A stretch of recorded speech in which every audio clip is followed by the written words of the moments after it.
اچھا ایک اور آخری سوال، آپ کے خیال میں یہ دونوں پارٹیاں آپس میں بھی ہم نے دیکھا ہے کہ ان کے درمیان کوئی ایڈجسٹمنٹ سیٹ کے اوپر یا کوئی الائنس کی صورت میں نہیں بن پا رہا، آپ کے خیال میں اس وقت دونوں کو ضرورت ہے؟ کیا یہ دونوں کی قیادت جو ہے وہ محسوس کر رہی ہے کہ ہم جب اس وقت جا رہے ہیں تو ہمیں مل کے الیکشن لڑنا ہوگا اور نیشنلسٹ بیانیے کے اوپر ہم مل کے لڑیں گے تو شاید ہم کچھ بہتر پرفارم کر سکیں؟ اس طرح کی کوئی ہے اپنا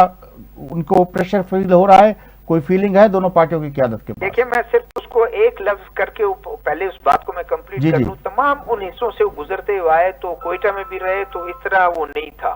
اب جب اتنا نہیں تھا تو اس کے بعد شاید انہوں نے لیٹ کر دی۔ باقی آپ کا جو سوال ہے، وقت کی ضرورت ہے کہ یہ دونوں پولیٹیکل پارٹیز اپنے ان بغض کو، ایک دوسرے کی جو نفرتیں ایک دوسرے کے خلاف ہیں، ہم نے تو کلوز دیکھا ہے کہ ان دونوں پولیٹیکل پارٹیز کے اندر کچھ ایسے لوگ موجود ہیں جو لیڈرشپ کو ایک دوسری پارٹی کے نزدیک جانے سے روکتے ہیں، ان کا بغض ختم ہونا چاہیے، ان کی نفرتیں کم ہونی چاہیے، وقت کی ضرورت ہے، جس طرح یہ مارچ کا مسئلہ ہے، مسنگ پرسنز کا مسئلہ ہے، اور بلوچستان کے ریسورسز کا مسئلہ ہے، وسائل کا مسئلہ ہے، دونوں اکٹھے ہو کے لڑیں تو فائدہ ان کو ہوگا، ورنہ فائدہ ہوتا ہے کس کو؟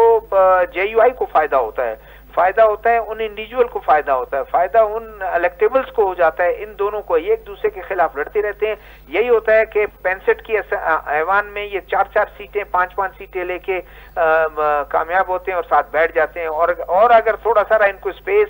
لیول پلینگ فیلڈ ان کو مل جاتا ہے تو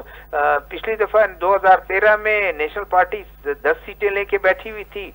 9 سیٹیں لے کے بیٹھی ہوئی تھی، پھر اگلے الیکشن میں 2018 میں بی این پی 10 سیٹیں لے کے یا 9 سیٹیں لے کے بیٹھی ہوئی تھی، تو دونوں کو اس طرح ہوتا ہے، ورنہ ادروائز تو وہ 2 4 سیٹیں لے کے وہ